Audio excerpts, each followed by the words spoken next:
Hello everyone and welcome to This Nintendo Life. It's a podcast about Nintendo and it's episode 97. My name is NBZ. I'm joined here as always by my collaborator, ThisNintendoLife. Hi NBZ, how are you doing? I'm not doing too bad. It's been a very back and forth time. I'm like been in London, I'm back home, then I'm going back to London again. It's just everything's a little bit up in the air. So I've been like not being able to make YouTube videos and stuff. But you know what? The podcast it's a consistent product. Always goes on. So that's consistent. What we've been doing. So yeah, we've got an interesting, fun episode for you today. Some returning things that we've done in the past, and also some new, fresh things to talk about. Fresh being the operative word in this situation. But I will tell you, please do stay tuned to the very end of the podcast because we talk about what's happening in the next couple of shows because we've had to do some pre-recording of stuff and everything. So just to get everything cleared up so you know what's happening with the show going forward for the next maybe month or so, stay tuned to the end and all will be explained. But before we get to all that, let's lay out the lay of the land, Bally. So what is the show going to be all about this episode? For our first segment, we're going to talk about what we've been playing. Second segment will be your emails again. And then for the third segment, it is the grand return of the Jukebox. It's been quite a while. Now, Bally, what is the Jukebox? Because there may be some people who have never heard of it before. Yes, a lot of new listeners are wondering, what is that? Because the last time we did this was episode 60, I believe. The Jukebox is where me and NBZ test each other on our video game music knowledge. So this time I will test NBZ on 5 songs, and he has to guess what video game they are from. But anyways, it's all a bit of fun. So yeah, stay tuned for the third segment for a bit Absolutely. of that. And then of course we've got some things to say about upcoming shows at the end of the episode, so you don't want to miss that.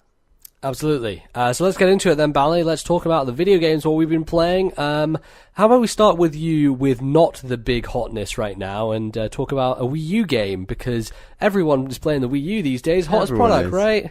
We were just talking about like the Wii U's probably or potentially my most played console, or certainly of late. I've been playing another game from the good old Humble Bundle that I think we got in 2015, 16? I can't even remember. Was it? I believe it was 16, maybe 15, I don't know. That game is Swords and Soldiers 2, which actually came out in 2015. So that makes me want to say that the Humble Bundle was 2016. Yeah, I think it was last year at the beginning. I believe like most of our shows last year started in some form or of another of one of us saying, "Well, this was in the Humble Bundle." And yeah, this is what exactly. I played. So the Humble Bundle returns.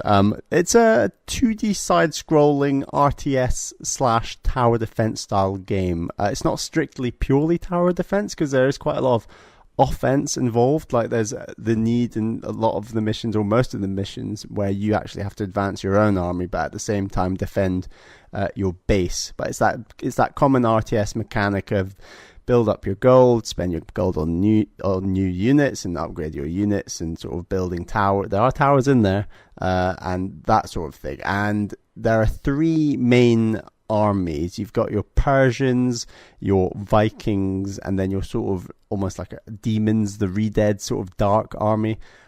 It's all incredibly tongue-in-cheek, very cheeky, loads of over-the-top voice acting. The main plot is like cartoony art style, I remember. Very cartoony, but if you thought like the cartoony art style was anything to go by, the voice acting and the accents they go for are through the roof, MBZ. They are really insane. In what way? So there's a lot of, it's not a very PC game at all, to be honest. Like I said, you got the Persian army, and everyone who's leading the Persian army, all their names begin with Al. So it's Al okay. something, exactly. So one of the leaders is called Al You Can Eat. And it's oh god, they're just horrendous puns and things like that. So man, they're giving Ace Attorney a run for their money. Jesus. But MZ, here's the thing: they hit a lot closer to home because the Vikings aren't just any Vikings. They're Scottish Vikings. Oh, of course they are. There's a whole lot of ginger beards and ginger hair going on, and there's there are kilts. A lot of mucks going on in the names. Exactly. There's kilts. The main 2 characters are like Redbeard and Blackbeard, and there's loads of kilts, and they play golf, and there's this uncle in one of the missions, for example, who is obsessed with sheep and golf and wears a kilt. And they just... That's you, Bally, right? You're a Scotsman, that's you all day. It's just horrendous, to be blunt. And then obviously there's less appropriation and generalizations and stereotypes, you might say, when it comes to the Re-Dead, the Undead Army. It's not exactly representing a vague part of the world, which is a bit nicer. So yeah. It's just really crazy story, to be honest. There's a really great campaign. There's about 15 missions or so in the campaign. Well, before we kind of talk a bit more, I can't recall if you've played many like tower defense or like strategy games like this in the past. So I know a lot about Plants vs Zombies. I watched an awful lot of what's the Nintendo Capri Sun. Nintendo Capri Sun, obviously, and I've seen others play that. I really like Plants vs Zombies. I played quite a bit of the second one on iPad, and I hated the business model for it, so I didn't spend a lot of time with it. But the original is really excellent, and it went free at some point, and my cousins had it, and I remember they got really obsessed with it because I introduced them to it, and I came back like after a couple of months back to London, and they'd beaten the entire campaign. I'm like, really? Like, it gets really difficult. So it's one of those tower defense games that I think appeal to a much wider audience. I've not played a whole bunch of tower defense. I've been very aware of them for a long time. I've only ever played stuff like Guard. I played some of the apps a long time ago on my phone, I believe. I can't remember. And by Guard, you mean Star Fox Guard, right? Star Fox Guard, sorry, I should say. I've played some of the apps from a long time ago.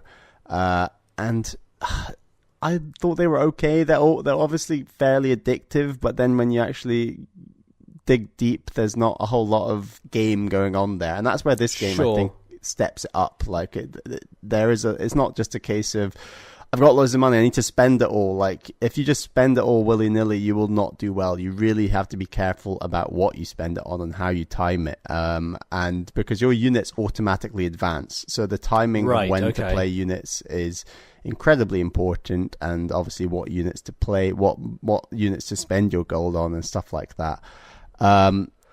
The mechanics of this game aren't the selling point for me. It's more the charm and the over-the-top voice acting and the crazy story going on.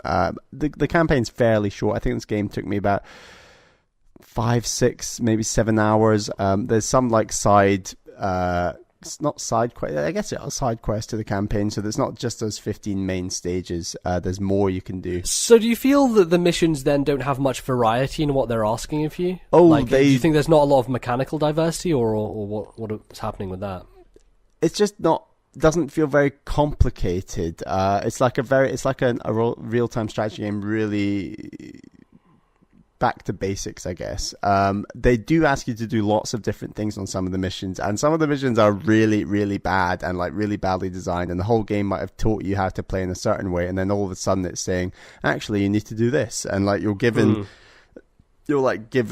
specific characters in order to defeat enemies, and you have to like defend those characters and do them against this, and it's just like, this is not what I've been trained on. This is really hard. And the good thing about this game is that when you attempt a level and fail, you can then replay the level on an easy mode. That's nice. And it's just a nice thing to do, where, especially for a game where the main point of the game that I can see is sort of the story and the characters and just that zany campaign. And like, you need to see to the end of the zany campaign to fully enjoy the game, because it's fun. And I'm glad that features in there, because certainly on some of the latter levels, the final 2 levels, I definitely played on easy mode. Now, this is partly because I was playing this sort of to a time deadline, knowing that Splatoon was coming the following day. And you want to get something off your plate before a new thing consumes you. Yeah, I just wanted to beat a game. I do enjoy this game a ton, but I just wanted Splatoon, so I like the final level of this game on normal, like the regular difficulty, is insane. Like, it's really, really difficult. So, and that's because like I won't spoil it, but it's just like it's not a very fair system in my view. But so it's a very steep learning curve at the end, but the feature to replay the levels on easy makes this game so much more enjoyable, and I definitely utilized it a couple of times. I really like that feature, and I think more games should offer it to you as an option. Like, I think a lot of people got mad when things like Super Mario 3D Land added the super guide or whatever it's called, where they give you the invincible Tanuki tail. And the nice thing about that is it's there if you want it, and if you don't, you can just ignore it. And I had a similar experience with Mario and Luigi. What's the 3DS one that I can't think of? Dream Team Brothers? Or is that... I think it is Dream Team, yeah. Right. Because Partners in Time was the DS one.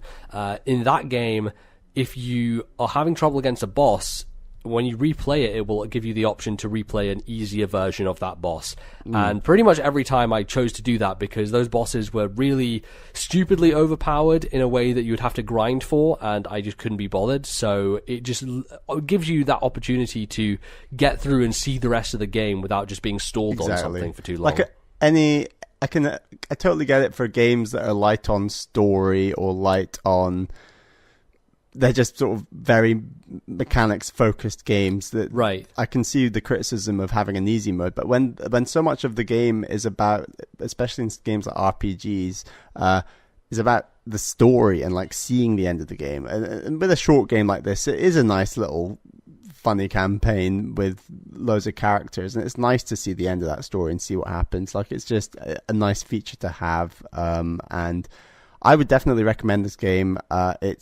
If it's cheap on Wii U eShop, or I think this game's on loads of platforms, including iPad, I think. But yeah, it would make sense, right? I think those tower defense games generally tend to do well on touchscreen interfaces. Right. So, by the way, does the Wii U gamepad do anything with this game? Is there touchscreen options? There are touchscreen options. I tried them for all of a few minutes, and I just felt like the buttons were more comfortable. I just went with that. But yeah, it's a fun game all around, and it's sort of out of my comfort zone, I would say, where I've not played many of these games, and it's nice to mix it up a bit. So yeah, Swords and Soldiers too. Always good to get out of your comfort zone a bit and try something different. Sometimes opens you up to experiences that you never knew you would have liked. Yeah, talking of trying different experiences that we've never played before, why don't we move on to Splatoon 2, the big one? It's the hotness right now. Everyone's playing it. We both picked it up. I picked it up digitally. Did you get it downloaded properly at midnight? Because I remember you saying you're going to, and it wasn't popping up on the store. Yeah, I mean, I'm in Brussels, and it wasn't there. I believe it was about 1:30 when I finally was able to download it. Okay. And yeah, 3 gigabytes. It was 50 quid on not the too bad. eShop. Yeah, exactly. So I've still got 20 gigabytes left on my Switch without any getting into any micro SDs, which is nice. I actually have a 32 gig micro SD in my Switch now as a result of changing phones and not needing the SD card that I had in my old one. So I just reformatted that and just plugged it into my Switch. So I don't really need to go out and buy anything at the moment to expand that storage, because there's not really enough to download. And as long as UK prices remain like low as they are versus digital, right? Well, actually now, If I went to the local game shop here in Brussels, it would have cost me about 55 to 60 euros, or I could get it overnight on my Switch downloaded for £50. So I was just like... And really, Splatoon is a game that you want to have digitally anyway, because it is a multiplayer thing. Yeah, it's a nice one to have on the system at all times, just to pick it up, jump in the game, and so on. But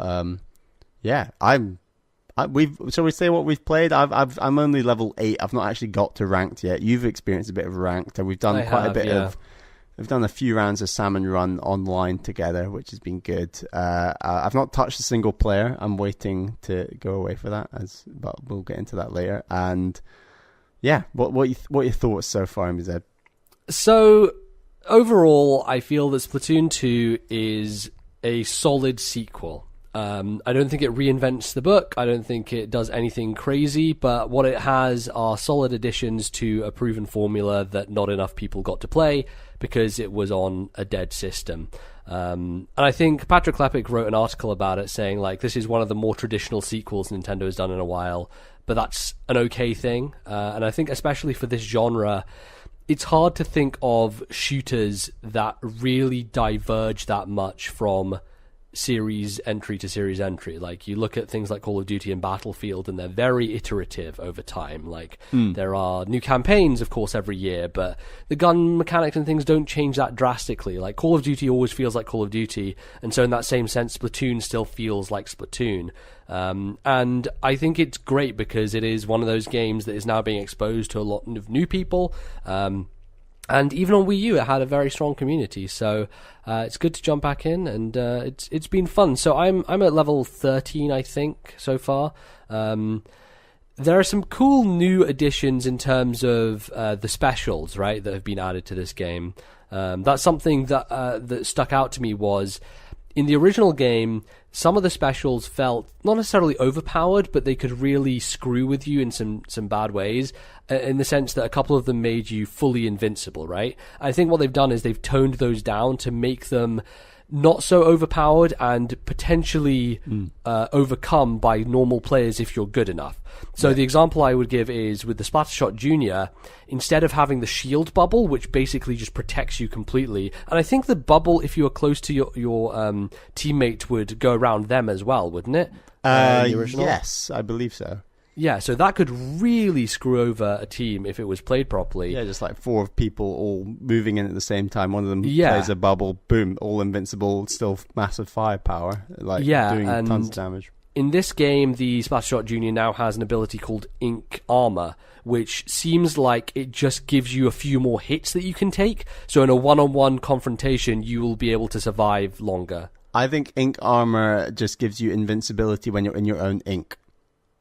Okay. And have you read? Is there descriptions of this stuff? Because I can't actually really find a lot of those details. I found that out just from using it. But what I found was that it's not. There's no such thing as invincibility in your own ink, because obviously the opponent can ink over your own ink, and by doing that, it forces you to come up. And then once you're up, you're a free target essentially. So if so you mean if you're like hiding in the ink, they can't hit you, is what you're saying? Right. If you're in your own ink, they can't do any damage to you. But obviously, by them replacing your ink, if you can't stay obviously in their ink. So if they replace your ink, you just automatically come up from below and become a kid again, you know, and then you can be killed. Okay.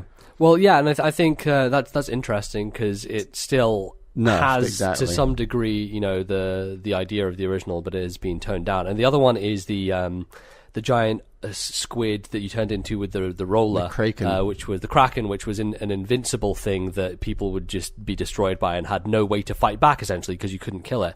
And now, you know, you have other abilities like the one where you have a jetpack and you're shooting. Even that, people can take you down if they have good enough aim and they're close enough in proximity to you. Or the one where it's the Superman punch down to the ground. I've actually seen someone... Yeah, even that, you can be taken out during it, can't you? Right, if you're mid-jump, someone can actually shoot you down if they're fast enough, which is kind of crazy. So I think overall they've toned that stuff down to make it so that they don't feel as overpowered. And to some degree, that can feel...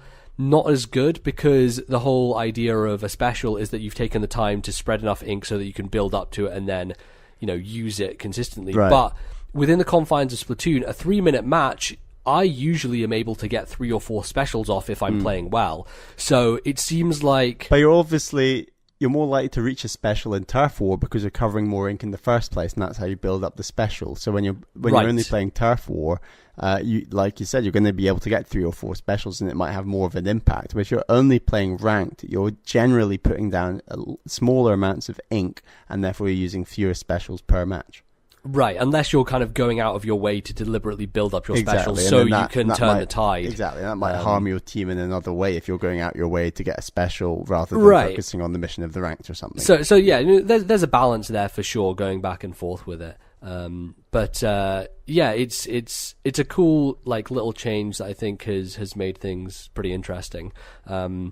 It seems pretty similar. I like the new maps. I think a lot of them have a lot of interesting terrain to them. The thing that I've always been a little annoyed about in Splatoon is like trying sometimes to get up walls feels awkward, and you can get trapped sometimes in ways that doesn't feel good and doesn't feel like it was deserved. But it seems that they've maybe counteracted that a little bit by having some less verticality in these stages. Like it feels like they're not as focused on really high points. Like, you remember that map in the original which had the kind of river running through the center of it? God, that one's horrible. There were a lot of... There was like the dips, or the hills that kind of rolled down on the side, and the very high areas that snipers could like stay in and shoot from. Yeah. So it seems like they've gone back to more, not necessarily flat stages, because there's a lot of like up and down, especially the Trump. I can't remember its name. Humpback pump track. Is that what it's called? Yeah. Something like that. Trump. Pump back, chump track. Whoever. No one knows. Trump back. No. Something no one. fishy. Let's not. Yes. So stuff like that it's very kind of rocky terrain, should we say, or like it's not very flat. Yeah, there's fewer sniper spots for sure. I completely see that. And yeah, like theming wise, I think it's a bit stronger. Like the Inkblot Art Academy is cool, and the kind of climbing gym place is very neat. Like, I think overall that stuff, it sticks out a lot more in terms of theming than the original did, because a lot of it was like it's a bay or it's a warehouse. Like, it felt a bit more, I don't know, not as personality driven with the stages themselves. Yeah, but this game feels like more of a together sort of world and things going on, and I think that sense of a world in like Inkopolis is reinforced with other modes like Salmon Run, and like it just the different plays on how do all the Inklings like link up, and how does this society work, and sure, not to go too meta, but it feels like it's coming together, and Nintendo are more assertive of what they think Splatoon is, and have just gone for it a bit more with this game. Yeah, totally. And even with the old stages that they brought back, like Moray Towers and Port Mackerel, they have additions to them which were like mechanics that were part of the campaign in the first game. So like the wires that you can go across, and the giant like foam squares that you can blow up essentially and use as barriers. Those are neat, and it changes the layout of the map somewhat, and it gives you like different vantage points from which to attack. Like previously, in order to get up to the enemy area in Moray Towers, you'd have to go along the ramp and up, which is an awkward spot to be in. But now you can get up there via a wire if you want to, via the back route if you so are inclined. And the thing about the wire is you can like pop out, you can like stay in it and pop out and shoot while still being in it, which I think is really neat. So there are people using that in interesting ways, yeah, for sure. So yeah, that's good stuff. But overall, in terms of like the main game modes, I think it's pretty similar to the original. What do you think of a new mode like Salmon Run? We've done quite a bit of it, and yeah, I think I really enjoy it, because it's not just they've done a twist on the basic formula of Horde mode. Horde mode, exactly. It's not solely just defeating hordes of enemies coming at you. There's really interesting, there's like 7 different types of bosses, and not on top of that, not just defeating the bosses, but actually having to defeat them within a time limit, and then like collect the treasure that they give you in order to return it to like your pen essentially. So I think what they've done to mix it up feels stronger than perhaps a horde mode might normally. It's also very different from something like, your traditional Gears of War horde mode, which is like survive for as many waves as possible. Like you can go up to 50 or 100 waves of just non-stop in those games, whereas this is very much set, and it's like, okay, you have 3 waves you have to survive, see how well you can do in each of them, and then you can jump back in. And it basically has a leveling system that's separate to the main leveling system, where you're like ranking up, and the higher you rank up, your pay increases. So if you do better against harder enemies, then you're going to get better rewards at the end of the day. And that stuff is neat. I heard people expressing some concerns with the fact that it's a little bit like split off in terms of the fact that the single player is there and you can earn stuff, but it doesn't necessarily feed back into the multiplayer. And Salmon Run has its own leveling system as opposed to the leveling system in Turf Wars, and then Ranked also has its own separate thing. Ranked separate to League. Yeah, so it feels a little bit fractured and fragmented, but I think everything does kind of feed into the main system of like acquiring new gear and getting new weapons, because you're always earning money, you're always getting stuff that will put towards helping you get the next piece of gear. Even in Salmon Run, like some of the bonuses you get, I did some yesterday and I got 32,000 coins from one of my bonuses, which is like a really big amount of money early in the game. So it allows you to buy a lot of stuff. You can order stuff from the app and everything, but we can talk about that in a bit. But just the premise of Salmon Run has been fun, and it's also been cool to like go out there and try and find other people to play with. I was on the NeoGaf Splatoon Discord yesterday, and I was just like, anyone want to play Salmon Run? And we've got a group of 4 people going, and when you have a team who's a little bit more coordinated, because I jumped into like the voice channel for a little bit, and it worked pretty well, I have to say.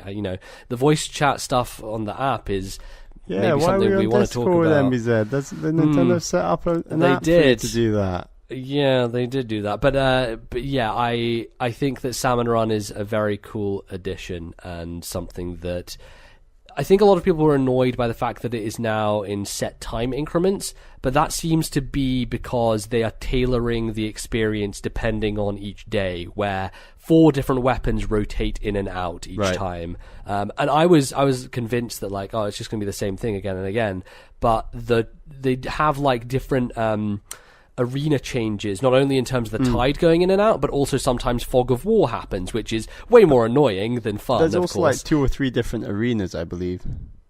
I don't think there are. I think they just changed the layout. I think like that base map is the same. It's just sometimes they put the egg catcher up top. Sometimes it's down by the shore. Okay. Sometimes like the tide is really tight, so it's a very small, narrow area with platforms. Maybe there are platforms which change, like the ones that you can warp through. But then I actually think those are there all the time. It's just you don't notice because there's ground underneath you normally in the normal layout of the map. But it seems much more dynamic than I initially perceived, and every day you can get different bonuses if you do well enough, and it seems worth going back to, basically, is what I'm trying to say. Like, it feels like you could get bored of it, but also they are trying to be as dynamic as possible. And the nice thing that I really like about it is every wave you start with one of a random 4 weapons, so you're never doing the same thing each time. You're always switching about and always trying to consider your options and trying to do something different. And those 7 bosses are really well designed. Like, they're really sort of strange looking, and like all the salmonoids and things. Like, I think all the artwork and the way that it brings everything together works really well with some of those designs. Absolutely. So should we talk about the app itself then? Because we had a chance to try it out earlier today. What were your thoughts, Ballet?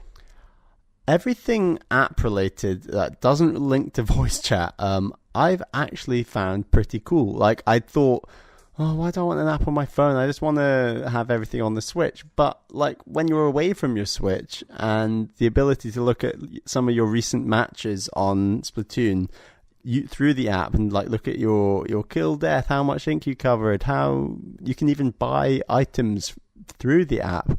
I really like that stuff, and like just something on your phone to do. And I think the ability to invite people through the app and be notified on phones is a nice thing to do as well, where I could be like close to my Switch but not on my Switch, and then I get like a notification just saying like, oh, you've been invited to play Salmon Run with blah, and then you just go to your invitation, turn on your Switch, click the invitation, and you're in. And like, I think that is a pretty cool mode, even if the voice chat itself is just, first of all, it's a clunky way to get into voice chat, but secondly, it's really low quality, like really bad. I'm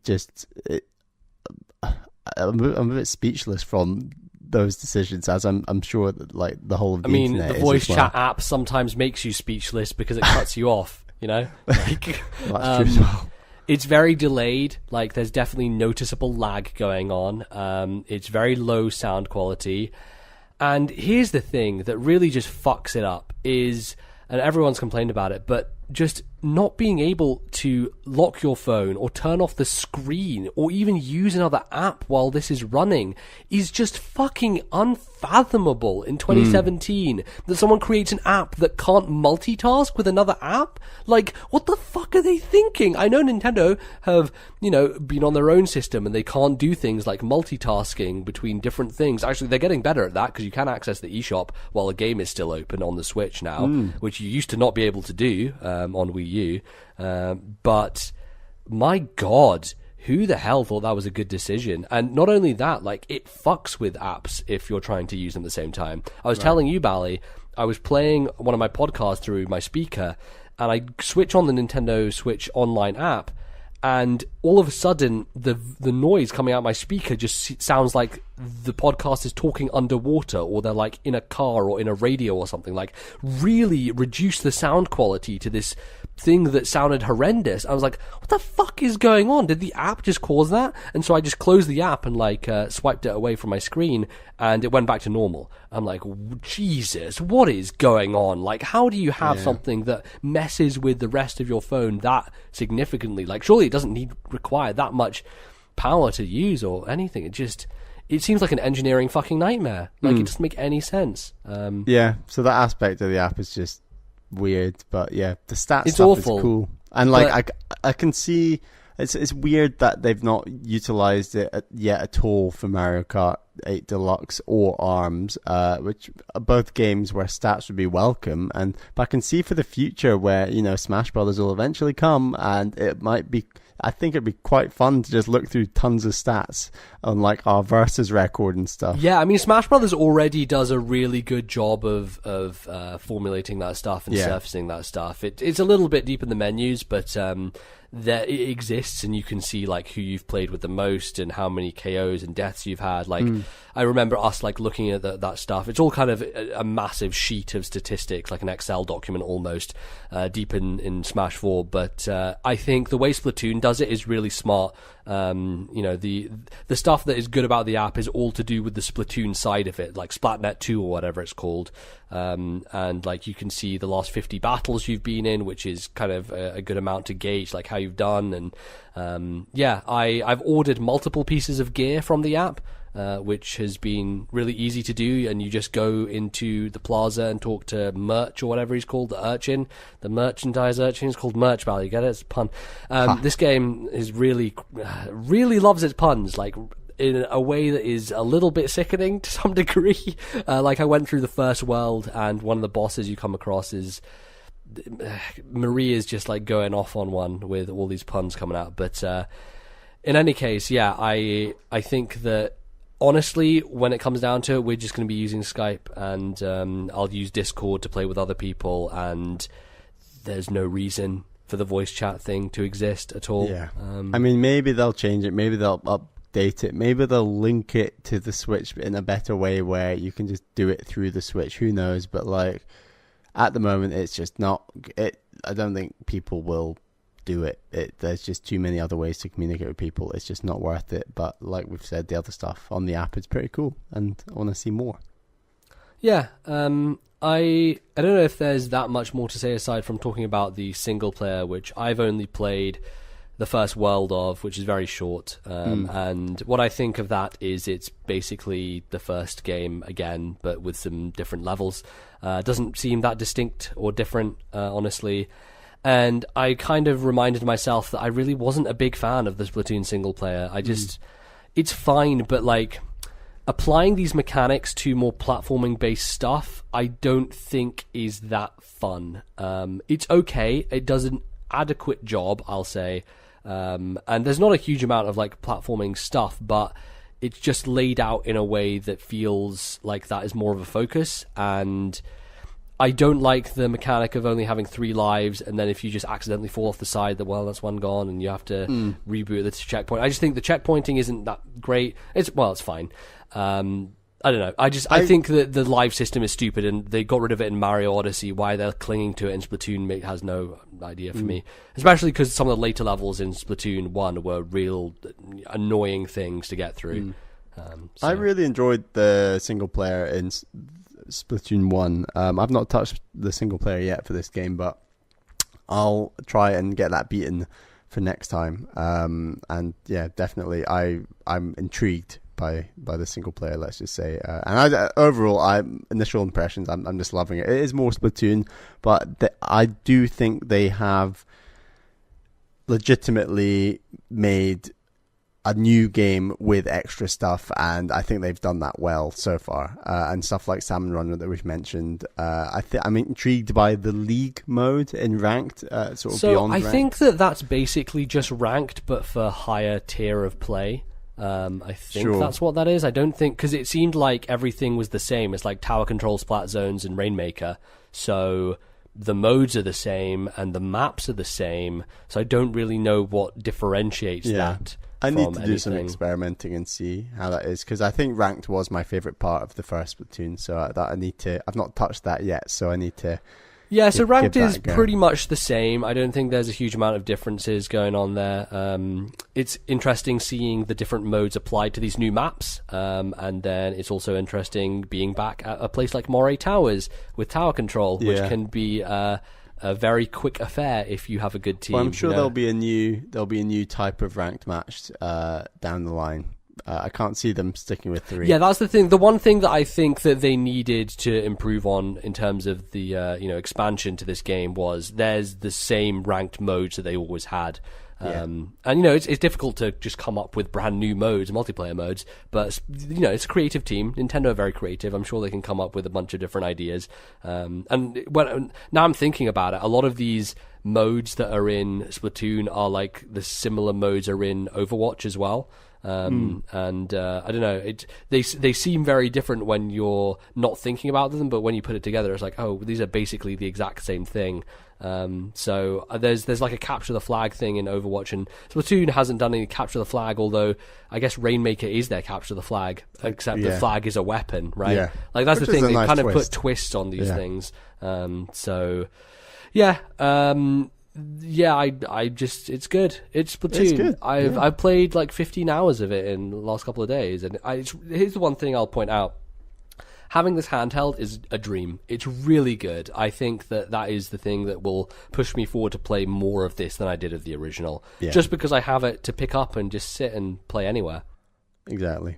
And like that's just something that I'm sure over the coming years we're going to keep saying about the Switch. It's just like, and it's just the great thing about it is I can just pick it up and play it on in bed and stuff like that, and that's just, it's a great bonus. Like it's their killer app. Bonus. Like their killer app is not a game. Their killer app is the system's versatility, and that's why people are really happy about it. So it's a big deal. The one other neat thing that I just got to experience was sometimes in Salmon Run you get coupons, and I was like, what the hell? I couldn't find it in my inventory anywhere because there's not really an inventory aside from your weapons and stuff. I was like, where's this coupon? What does it do? There's a guy like in the plaza across station who's like he's basically a tempura, actually. He's like a living tempura man. And he sells a bunch of food that you can trade in with these coupons, and the food give you like different properties. So the one I had was 1.5 times experience for the next 20 matches you do. Which is really neat, and like I like those little wrinkles and additions because it encourages you to go from one mode to the other, to like take the thing I got in Samurai and apply it to Turf Wars or to Ranked, so when you win you get a bunch more experience, which is, that's the thing that keeps people hooked in, is progression systems.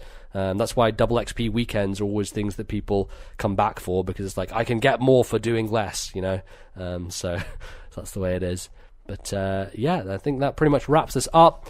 We'll talk more about all the other stuff in the rest of the show. That'll be us for what we've been playing. So don't go anywhere. We'll be back right after this musical break.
Hello everyone and welcome back to the show. It is the second segment of the podcast, and that means that it is time for your listener emails.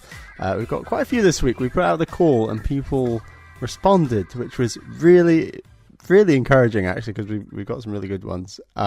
If you would like to send an email to our podcast, please email us at ThisNintendoLife@gmail.com. That is ThisNintendoLife@gmail.com. Let's get on to the first question, which is from Laurie, who's from Kent in the UK. Hi guys, great podcast by the way. I would like to know on a scale of 1 to 10 how likely you think the below will actually happen. So we'll go one by one, MBZ. Yes, let's tackle this as a list. We'll go fairly quickly maybe, but we can have a quick discussion. Well, we'll see. It's good to dig in maybe on some of these, but we'll see. Mini N64, or I guess they mean potentially an N64 classic.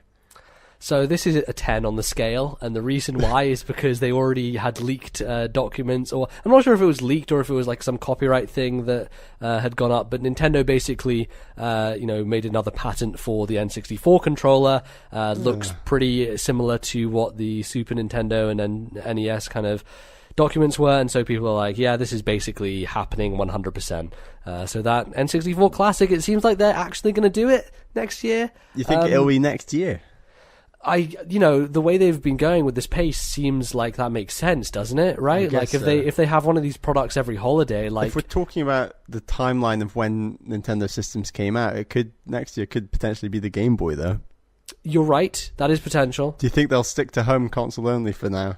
Well, at the moment, it looks like that's the case, right? I mean, if there had been something around, Game Boy stuff, then we'd be leaning in that direction. But N64 seems to be what they're doing, which is, it's weird. So the thing about N64, and I think why this is a harder one, is number one, when it comes down to the amount of games available for N64, it's far lower than anything on NES or Super Nintendo, especially because the third party's pretty much dried up on that system. So it would be essentially a system carried by Nintendo's first party, but you also have the problem that Rare had a huge amount to do with the success of the N64, and a lot of their games are either tied up with Microsoft now, or they have huge licensing issues like GoldenEye, right? That would be the thing. Anything's possible, right? Because Star Fox 2 exists. So Nintendo could come out and say, includes GoldenEye on the N64. That would take a lot of fucking wheeling and dealing. But I think that if they go out their way to achieve that, it could be a big deal for the system. I think it'd be surprising if they managed to go out their way and get Rare on side as well as something like, GoldenEye. Well, I don't know. I think Microsoft has said in the past that they are more than willing to talk to Nintendo about that stuff, and I don't doubt that, and especially when you have someone like Phil Spencer at the head of Xbox, and everyone talks PR all the time, and I'm sure Phil does his fair share, but of all the executives in the games industry, he is by far the most genuine and actual affable personality out there, and he genuinely is pretty positive when it comes to relationships like that. I think he's made comments. He doesn't lie about his skill in playing Super Smash Brothers. Right, exactly. Yeah, exactly. I think he's made comments about maybe working with Nintendo to have Banjo-Kazooie in the next Smash Brothers and stuff like that. So I think, and especially because Xbox and the position they're in right now, when you're in last place, you're much more willing to play ball, right? And we saw that with the way Sony are treating Minecraft and Rocket League cross-platform play and all the terrible things Jim Ryan is saying recently. So I think that it's absolutely possible for that stuff to happen, but the thing that I was also going to say is the N64 as an experience is also very much tied up with split-screen multiplayer, and that's also tied up with 4 controllers, right? Because that was a big deal that you had 4 slots for multiplayer gaming. Do they ship this with 4 controllers? Because that seems, not only would it drive the price way up, I think that's where you might see 2 versions, one with 2 controllers, one with 4, or maybe even one with 1 and one with 4. See, as a mass market product like that, I just don't think they do 2 versions. I think maybe they have the possibility to do 4 controllers, but they only pack in 2, could be a possibility. But with them doing the Super Nintendo Classic having 2 controllers, there is now the option that they could do 4. It just seems slightly ridiculous if they were to do that, because I don't think, size-wise and everything, it seems a bit ridiculous. Anyway, I think it's a 10 to happen as well. It is a 10 for sure. There we go. Captain Toad's sequel to be released on Switch. I like this, and I think that this makes a lot of sense, not only because Captain Toad was well received and it was one of those Wii U games that feels like stranded on the system, but because EAD Tokyo, I believe, have, multiple teams that can be working on multiple projects, and this was a smaller project, Captain Toad. So I absolutely think that it's coming to Switch. I don't know when, and I don't know if it'll be next year or whatever, but I'm going to put an 8 on it, because I don't think it's 100% guaranteed, but I think it's something they're definitely thinking about. Yeah, I was going to go with an 8, actually. I think it was just a really great spin-off. It worked well. I think it would work well on the Switch as well. Maybe just make it like a smaller game, maybe with like expansion packs and things. I don't know. Just there's scope to this game, and I think that the first game came out as like a big, the cost of it was AAA, and they need to make sure that the next one is a lot cheaper and just sort that out. I don't know. I think that they will probably put about the same amount of effort in as they did with the first one, which was a very solid package, and I think that it's very possible that happens. I don't know. The one thing that kind of throws this out of whack for me is if Mario Odyssey has DLC. Because we've seen in recent times that they are now willing to do single-player DLC, as Zelda has started to prove, and they have seen the value in retaining people in their big franchises by doing that. I think Mario Odyssey is positioned that they can easily do like a new kingdom, right, as a bonus DLC, and so if they focus on that, that may mean that Captain Toad gets a bit delayed in terms of when they put it out in the system's life cycle. Right. But it's definitely a thing that I think will happen eventually. Ukulele to actually get released in 2017. I assume Laurie means on Switch. Yes, I believe so. I feel like he doesn't have much faith in Platonic. I think this is a 9. I'm going to not say 10 because sometimes development gets really fucking weird and you can't figure out what the fuck to do. But this is definitely going to happen in 2017. But I'm just not going to put the 10 behind it because that seems a little bit too... I don't know. It just seems I shouldn't lock it down. I'd go with like an 8 or a 9. I think they've said it's going to come. I can't really see why it wouldn't. I think I'm maybe a little less hyped on that game than I was before.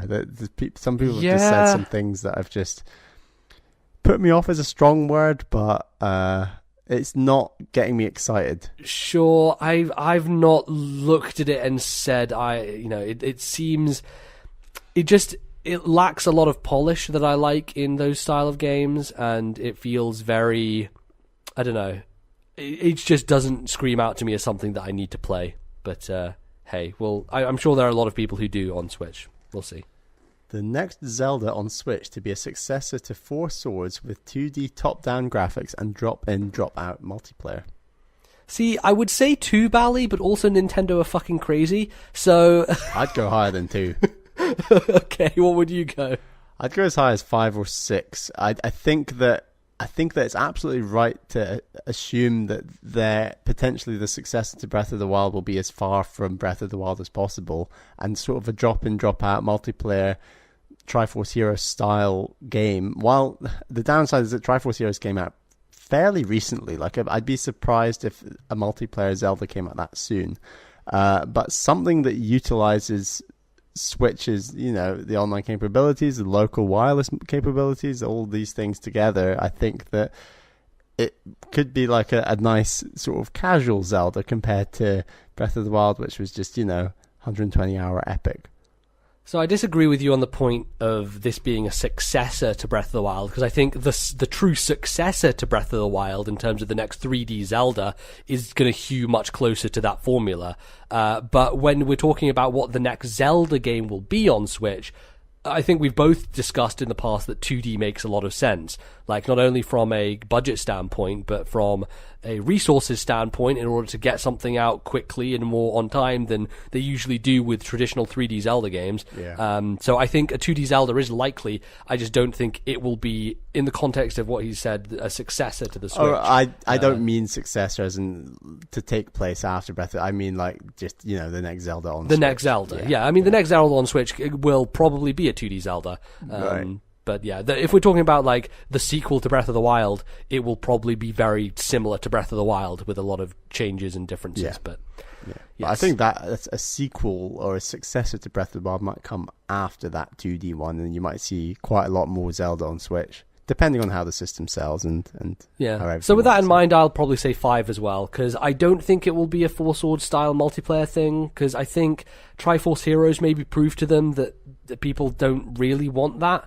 So I'm gonna. I think it's hard to judge all multiplayer Zelda on Triforce Heroes by the sense that they could have. Well, we can judge it on the original thingy as well, Four Swords Adventures, which didn't do particularly well either. You know, like I just don't think multiplayer Zelda has done that well. I mean, I've not played Four Swords, but it sounds like Triforce Heroes was a lot better in the sense that the puzzles were actually genuinely linked to the number of players you had, and there was a lot more intricacy to it. But something like that just has better online capabilities, doesn't like boot you all out when one person boots out or whatever. There's some stuff that could have been fixed with Triforce Heroes that could have made it a stronger game.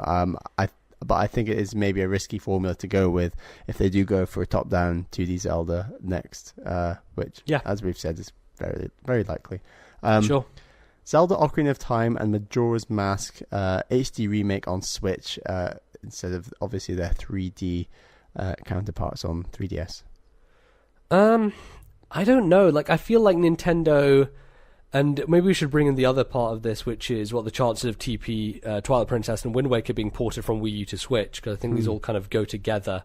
I think they, in terms of their remasters, have basically used Zelda as a test bed, essentially, and they've not really, like, there aren't really any other franchises they've remade in the same way that they've done with Zelda.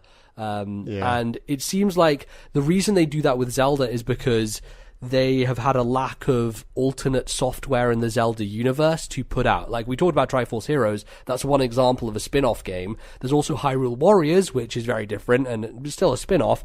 And then there hasn't been much aside from that in the last, 5 to 6 years. So they've been giving people their, yearly to 2 yearly dose of Zelda by remaking the older games.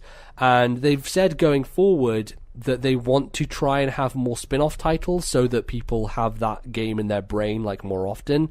And so I don't necessarily think it's that likely that we will get all these 3D Zeldas remade on Switch again, unless they're doing a super overhaul. Unless they're taking Ocarina of Time and completely building it from the ground up again, right? Because that's the sort of thing that would get people excited, is brand new kind of engine, everything. And I know Ocarina of Time 3D did a lot of that stuff, but it retained a lot of the original in terms of mechanics and gameplay and dungeon design and all that stuff. If they were to, say, pull a Final Fantasy VII remake on this thing, I think obviously there would be people who would be angry, because there's people angry about everything.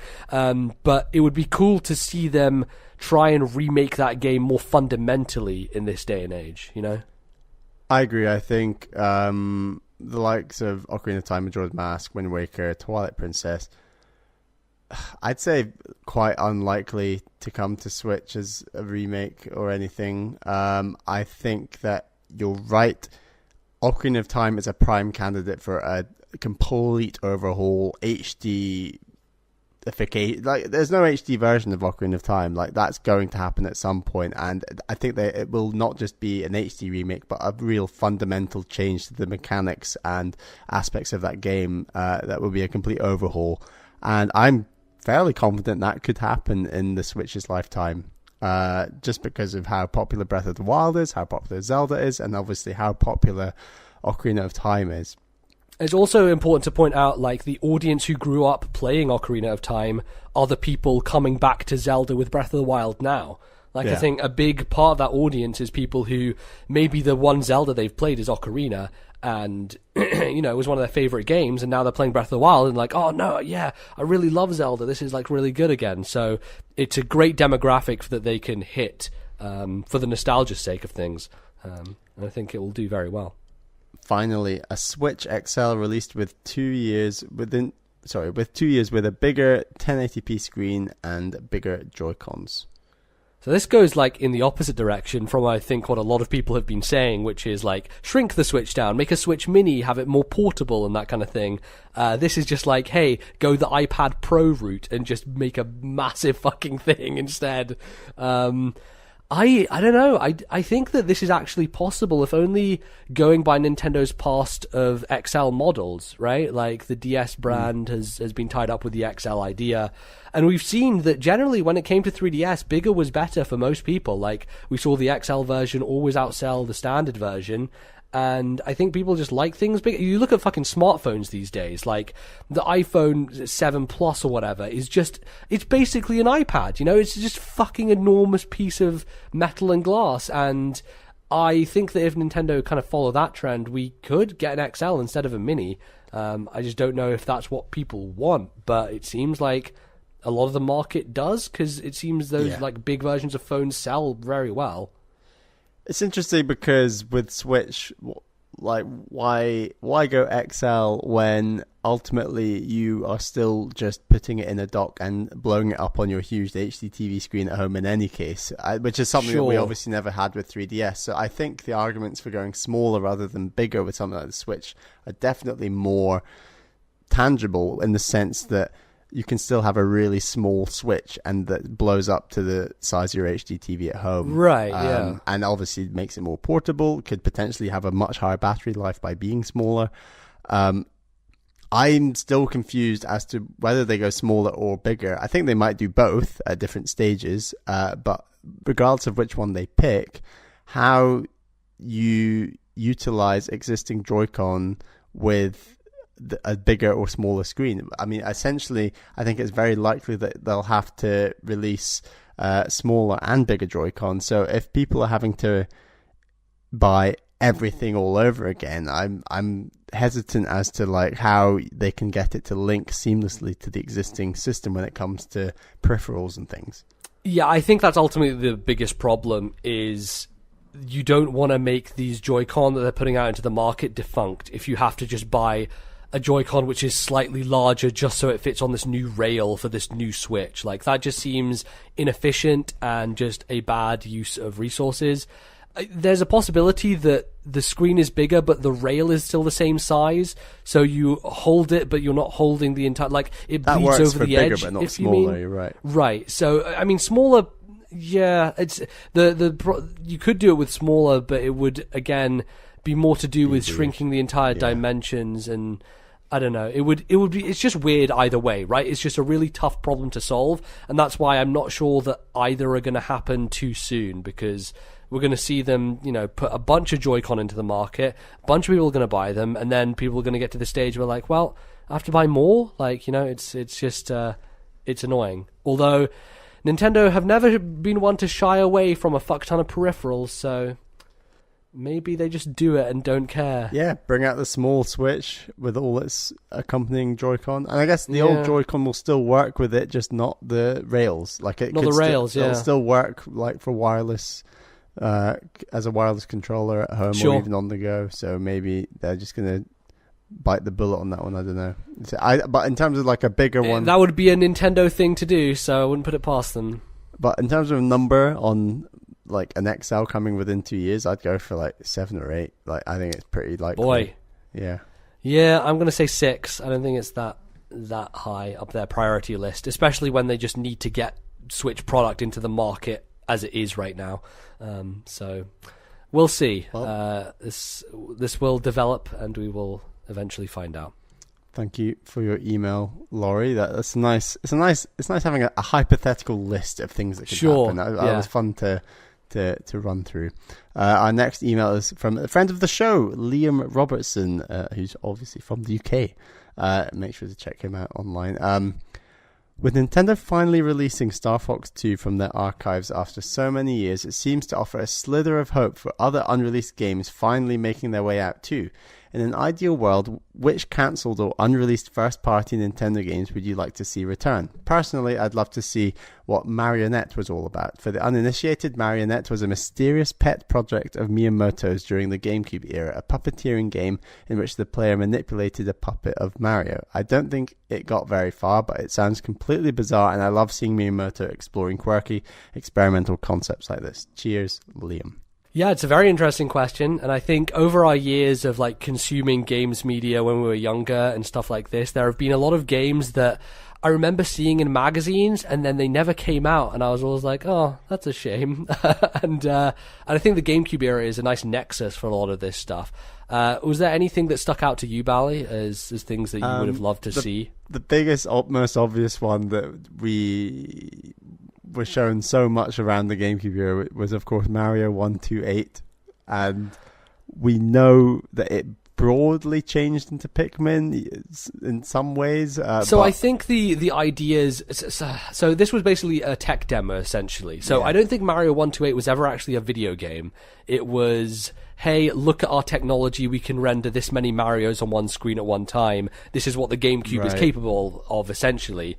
And so those component parts, because it was essentially like a spherical thing that they were walking around as well. So it essentially turned into two games, which is Super Mario Galaxy and Pikmin, with like the multiple characters on screen. I'd also say the Metroid... where there was artwork released or leaked, and it was in the style of Guacamelee. I believe it was by Next Level Games. It was a potential 2D Metroid with that unique art style that they'd drawn Samus, and it just looked incredible. Yeah, that's the kind of Metroid game I would have preferred to see pop up on the Treehouse stream. I agree. Nothing against Guacamelee looks incredible. So yeah, nothing against Samus Returns, because by all accounts, what people have said, it plays fantastically, and honestly, that's all I really need for a Metroid game. So I'm going to be playing it in September regardless. I'm going to probably very much enjoy it. But yeah, absolutely. I think when it comes to me personally, and what I like to see out of Nintendo's properties is when they do a diverse aesthetic change. That's something that really turns my head, and that's one of the reasons why I've loved Zelda over the years, because Zelda constantly reinvents its look. Like, it's always going for something different, and though it seems to be more converging with Breath of the Wild, like taking things from Skyward Sword and Wind Waker and kind of blending them in together, even stuff from Twilight Princess to some degree, there's always this evolving sense of Zelda trying to do something different and look different. And so I think that piece of artwork was something that, like, it probably turned both our heads, because like, oh man, that looks so distinctive and interesting. Is there anything else that pops to mind, Bally? Off the top of my head, I can't think of anything. Do you have a particular favourite? So the infamous one for me, which if we want to keep talking about Metroid, is the oft referred to Metroid Dread. Yes. Which for years and years I followed like every snippet of information that was happening around Metroid Dread. Early DS, these rumours, right? Right, because essentially it was going to be the first DS Metroid game. We'd had two on GBA, and it seemed like it would be a likely scenario we'd get another Metroid on DS, especially because Konami were doing all the Castlevanias on DS, and they had, the map on the bottom screen, and everyone's excited to have the dual screen thing, which weirdly enough, at the very death of the two-screen handheld life, with the 3DS basically going out soon, we finally get one of those Metroids with the bottom screen as a map. But yeah, around that time, they were talking about this project, and it even went so far as in part of the text, I believe, of Metroid Prime Corruption, in one of the kind of scan areas that you go through, it says something about Project Dread being like, something happening with it, right? Like, that was an inference to this title, Metroid Dread, and I honestly thought that it was going to happen, and we never saw anything about it. I believe it showed up like once on a Nintendo press release, and then just was never seen again. But forever, it's been the true Metroid 5 that fans have been wanting, the fifth 2D Metroid in the series, and nothing came of it. And I don't know if anything ever will come of it, unless they want to make another 2D Metroid, which isn't just a remake. So I hope Surely a 2D Metroid that isn't a remake will come at some point. Yeah, well, I think it's dependent on if people buy this remake or not, right? To gauge interest. But I think, Nintendo knows that their fans are crying out for more 2D Metroid, so hopefully the Switch will give us the true Metroid Dread that we deserve. That's the one that I always wanted.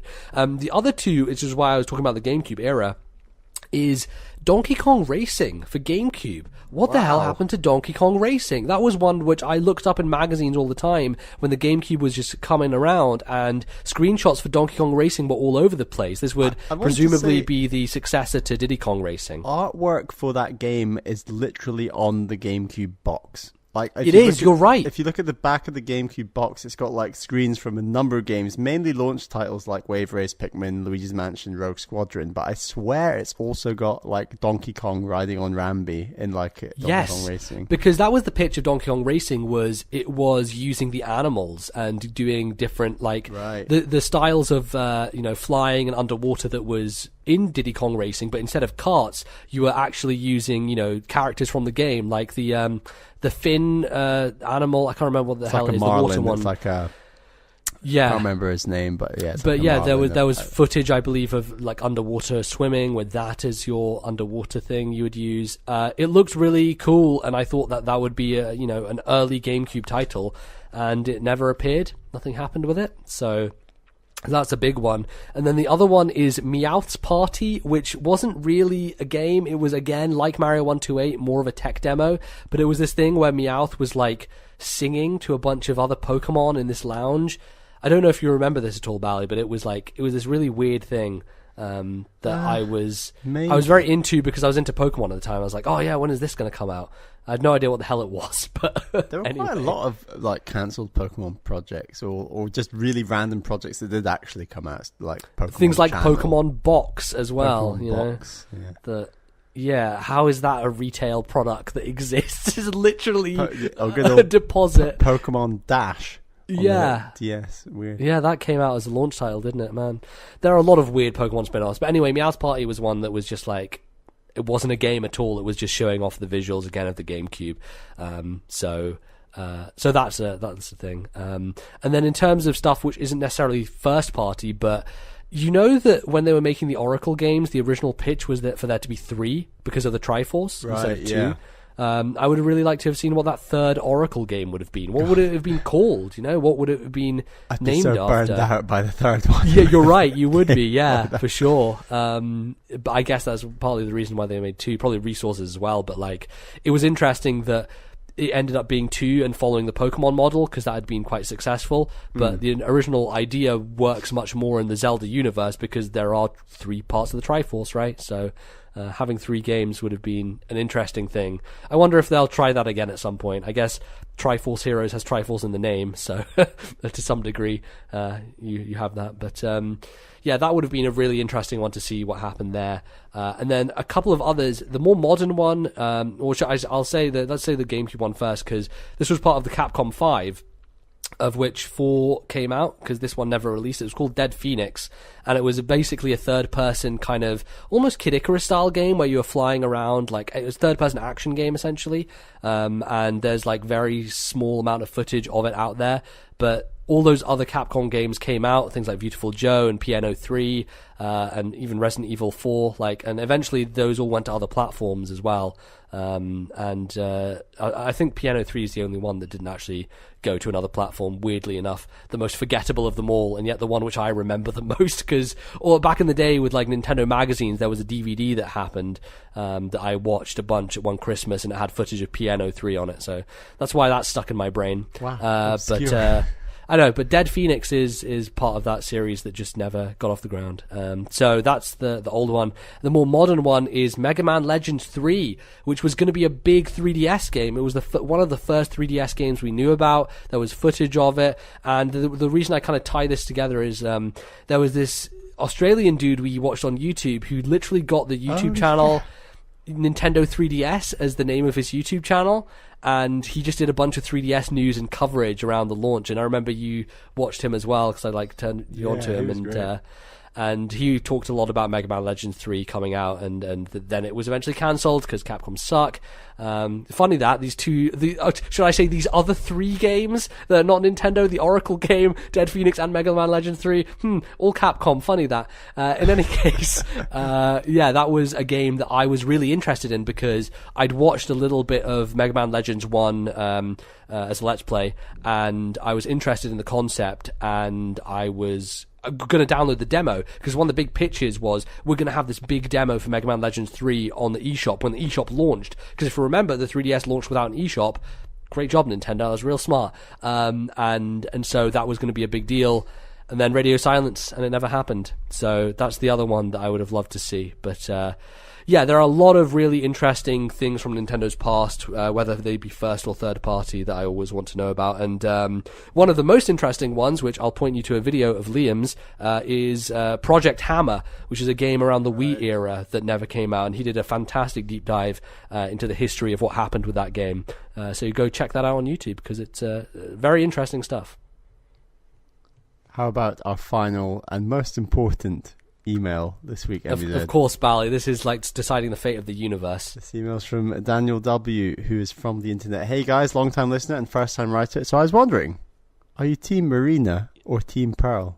Also, will you guys miss Callie and Marie? Love your show. Keep up the great work. This is a hard question, Bally. It's really tough. I feel so. Here's the thing. Pearl is like Poplio, all right? The internet fucking hates Pearl, okay? No one likes Pearl. I'm kind of surprised Jeff Gerstmann doesn't have a Pearl t-shirt yet, right? Because he was behind the Poplio cause, and he was big rep in Poplio. Pearl's fine. I think Pearl's okay. I just Marina's think just rowletting it all over, isn't she? Exactly. She's the rowlet in this situation. Everyone's versus like, the Marina, Poplio. yeah. That's very true. I don't know. This is the thing. Marina has the exotic edge to her because of the octoling hair. You know, I do like that hair. That's the thing that really gets people going. Do you want to know my honest answer? Yeah, what is your honest answer? I hate both of them because you can't skip their text at the start. Splatoon 2. You're so correct. Annoying. That's very true. Like, here's the thing that really pisses me off about Splatoon 2 is they went to the trouble of speeding up the dialogue for the weapon shop guy, and yet they didn't speed up the dialogue for those two. Like, what the fuck are you doing, Nintendo? It's like, man, it's like being in a house, or a ship, should I say, with 2 holes, and you plug one and just let the other one drown you. It's like, what the fuck are you even doing? Right. They just can't turn around. But yeah, I don't know. I like Marina. I think Pearl's fine. I think they're both characters. They're both interesting characters, you know?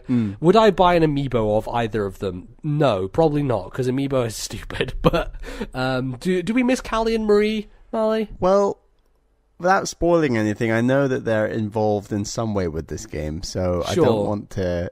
Not that I've even experienced it yet, but they are in there. We just need to find out. Yeah, I don't know. I always seem to side with Callie, probably because she had dark hair. I don't know. I'd like dark hair more. Nice. Nice. Yeah, as you know, with my long obsession with Kristen Krug. So there you go. That's probably what I would say. I don't know. It's interesting that Splatoon continues to build out this universe of Squid characters. Nice. And it's a bold move replacing Callie and Marie with Marina and Pearl. So I mean, you know, Callie's still in the game, so there's stuff going on there. But stuff going on. We'll see. I need to beat that Splatoon single player to find out the I'm deep gonna secrets. be doing that in Japan. Can't wait. Yeah, fun times. On the flight. But that is all we've got time for this second segment of your emails. Thank you so much for sending so many in. We always need more, I should say. Yes, please. And of course, send our more. email address is thisnintendolife@gmail.com. That is thisnintendolife@gmail.com. Please join us after the break, where we will be... It's the grand return of the Jukebox.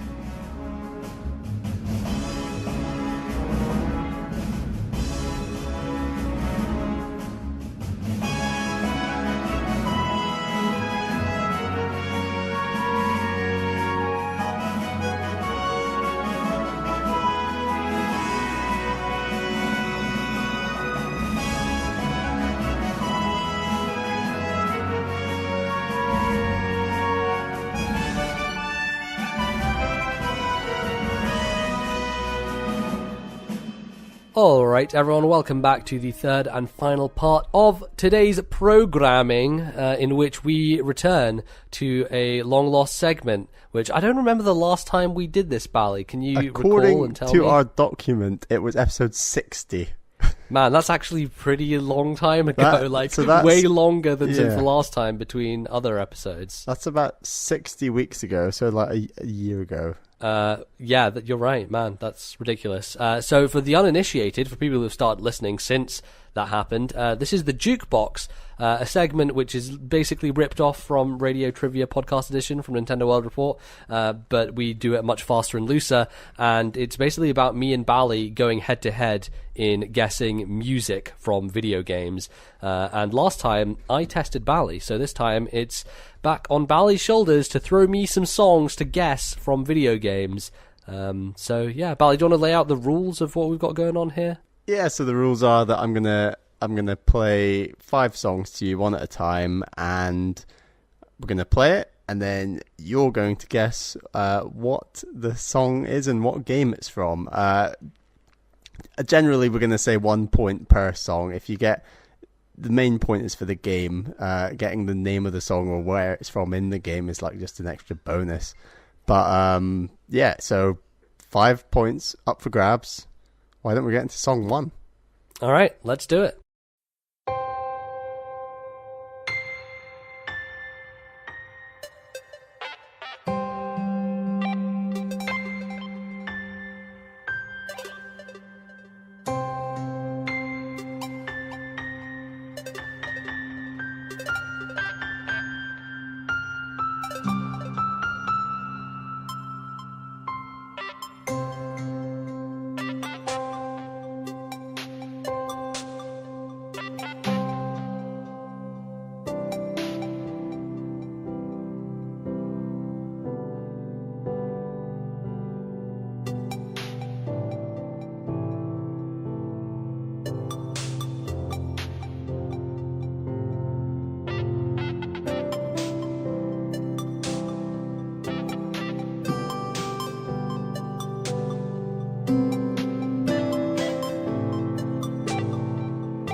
All right. So this is a very interesting sounding song there. Lots of like different things coming in and out. Like it feels like going on. Yeah, it feels like it's very up and down here and there. So my first thought was this is an indie game. It has that kind of feel to it. And I know you've been playing Thomas Was Alone recently, so that's the first thing that jumped into my head.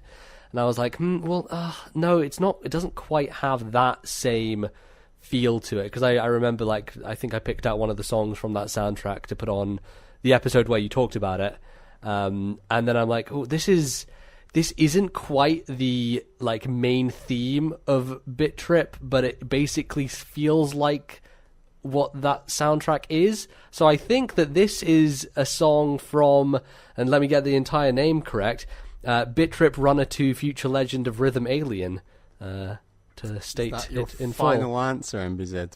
Yeah, I think I'm gonna go with it. You're making me doubt myself now, but no, I think it is, because I feel like I can hear the theme of that game like weaved into this sound or this track itself. So yes. Okay, I am afraid, MBZ, you are wrong. Oh no! Your instinct was correct. It is Thomas no, Was Alone. No, really? But actually, I think that you're absolutely right. There's very similar themes going on to the sounds between Thomas Was Alone and Bit Trip Runner. Like it's that sort of for sure orchestral music with sort of bit music, I guess you could call it, like 8-bit music. It's very distinct. But you're right. I was surprised you were on the correct answer. I was You just right down the turned correct away. path, and then I just veered off it, like, into the wall. So, do you want to talk to me a little bit about the Thomas Was Alone soundtrack? Because this is something you were actually discussing. I don't think you discussed it that much on the episode, but I know you were saying to me you really enjoyed the kind of selection that was on Yeah, offer because here. it's very unique, and it's such a big part of the game. Because I mean, I as I said when I played this game and talked about it, I watched trailers and things, and I thought, what is the selling point of this game? It's just blocks jumping about, and it is just blocks jumping about, but it's got a huge like story and characters put on top of that, and part of that is told through the music and the way it's a very minimalist kind of soundtrack that just works well to what the story's trying to say. I mean, minimalism is very much part of the aesthetic of that game overall, right? Like, it's boiling it down to, like, hey, there are these shapes here, and, you know, we're going to layer these personalities on top of them, but really they're just squares moving around. So yeah, but I think the soundtrack is it's one of those soundtracks that I don't think is particularly memorable, you know? Like, I think when it comes to games like these, it's very much ambience and kind of noises in the background more than anything. And so it didn't, like, when I played it, because I played it in a single sitting back in the day, the music didn't necessarily stick with me, but I think it's good when you sit down and listen to it. So yeah. Well, 0 for 1, but it's Yeah, early doors. I'm really It's early doors. bummed out about that. I should have just stuck with my instinct. I think that's the thing with this game, is you got to stick with your instinct and go with what you think is right. Especially given that you'd played this recently, so that would make sense. But anyway, How about song number 2? let's go for it.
God damn it. This is like hitting me over the head with obviousness, and yet for some reason I can't think at all of what it is.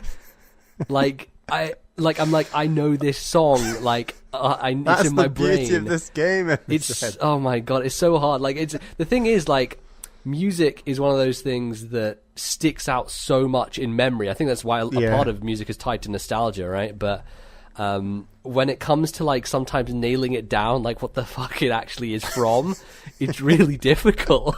There's a lot of, like, big band stuff going on in there. Very jaunty, very happy. Gives me pseudo kind of like Mario vibes, but then I'm not sure if it is in a Mario game itself, because if it was, I would be leaning towards something like 3D World. But that's something that's kind of stirring in my brain. There's also a bit of me thinking Rayman, but I think we've already used Rayman. We should say, like, MBZ's got a full list of games that we've previously used, and our rules, like, we're not allowed to reuse games. So, like, we know that any of these games that I'm putting before MBZ haven't been used before. Yeah, so this is a very, like, happy, like, jaunty soundtrack that is just, very... This is really difficult, and I'm not sure what to go with. I'm going to I'm just going to say Super Mario 3D World because I think that that's the kind of like happiness that it is invoking, and I think that this sounds pretty orchestrated. I know that song was orchestrated, but I also think I'm completely wrong because I feel like this is from something else that is also very obvious, and it's just not sticking out to me. Is 3D World your final answer? I mean, they say go with your gut, Bally, and I lost last time because I didn't, so I'll go with it, and we'll see how it is. I'll go Super Mario 3D World. You're right. Oh, wow, okay, good. I'm glad. Yeah, I thought you were going to dance away from your gut again and get it wrong. Look, we've already proven, like, with these two songs that my gut is 100% right 100% of the time, so... Yeah. So this is from, it's called Switch Scramble Circus. There's a number of sort of circus-based levels throughout the game, to be honest. I don't know exactly which one the Switch Scramble Circus is, but it's around the middle of the game, I want to say. And obviously the Switch... I remember there's a boss where you are in the middle of a circus, and I can't remember what the boss is The boss is like these rising, like, Loch Ness monster heads, like... that you, like, jump on top of and break the plates and stuff. Yeah. That is... some pretty good bosses in that game, actually. I did enjoy them. Yeah, funnily enough, for a EAD Tokyo game, the boss game in terms of 3D World was far stronger, I think, generally than their predecessors. I don't know why that was. Maybe it's because of the more 2D inspired, level design and stuff like that. But yeah, they did a good job. And this is a really good soundtrack. I think it's one that stands out very well. Even against, like, you have things like Galaxy, which are fantastic, but 3D World is still a very, very good. It has a lot of jazz to it, doesn't it? Like, it feels like it's got those vibes going on. It seems like they're sticking with that aspect of it going into Odyssey, where it's just this really big band, brass soundtrack, like jazz style. It's really impressive, actually.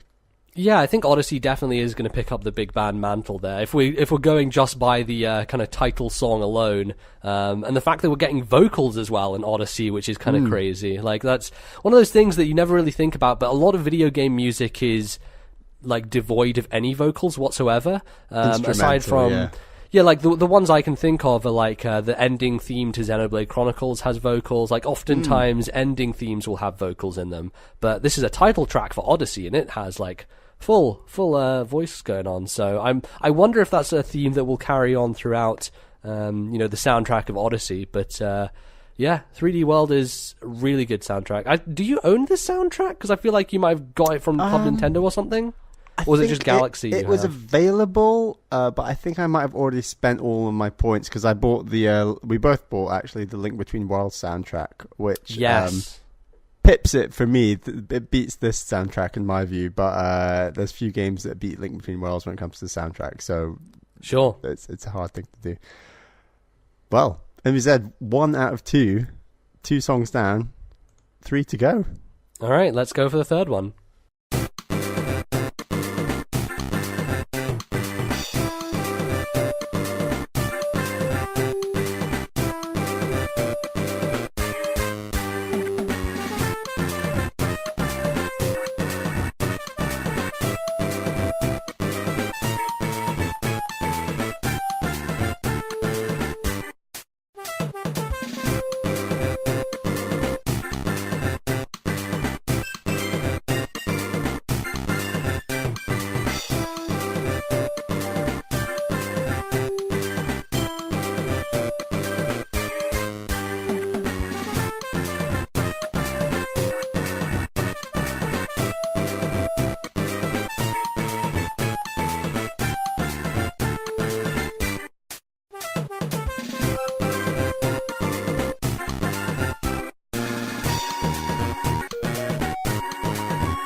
So sometimes when you hear a song, you're like, I know exactly what the fuck that is.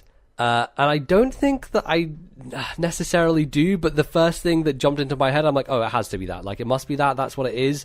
And, gut feeling, let's go for it. This is a GBA game, I think.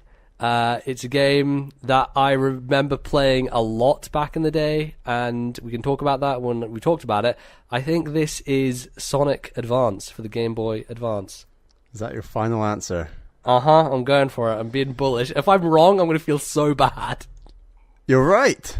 Yes, all right. Sonic Advance is the Neo Green Hill Zone Act 1, so that's the very first level of the game. I think I must have heard that song a lot. Yeah, and the reason for that is that this game is unique in that you have the 4 different characters that you play as. Right. And so back in the day, having not as many games as we have now that we just move on one to the next, we would stick with stuff for a long time and play stuff again and again. Yeah. And I played through the game with every character, trying to unlock everything.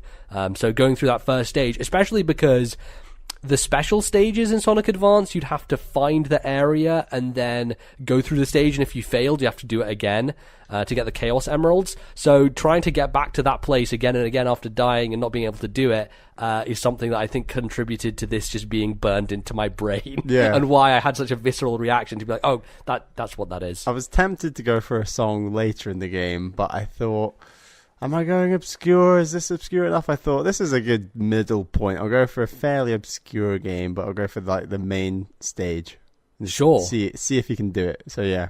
No, that worked well actually. I think the distinctive thing about Sonic Advance's soundtrack is not necessarily the music, but I think the quality of the sound. Like, there's something about whatever instrumentation they used within the entire soundtrack that has this very consistent, kind of hard edge to it that comes across in what you just heard there, and it almost feels like it's lower quality to some degree. I'm not sure if that's just the version you got off YouTube or whatever, but it just has that kind of almost more pixelated noise inside of it. I think the Game Boy Advance it had a bad sound chip generally. Yeah, it's pretty weak. I think I believe I've read something saying it's weaker than even a Super Nintendo or something. It actually went backwards somehow. I mean, that's a lot of the reason why people say that even though the Final Fantasy VI remake on Game Boy Advance is superior content-wise and localization-wise,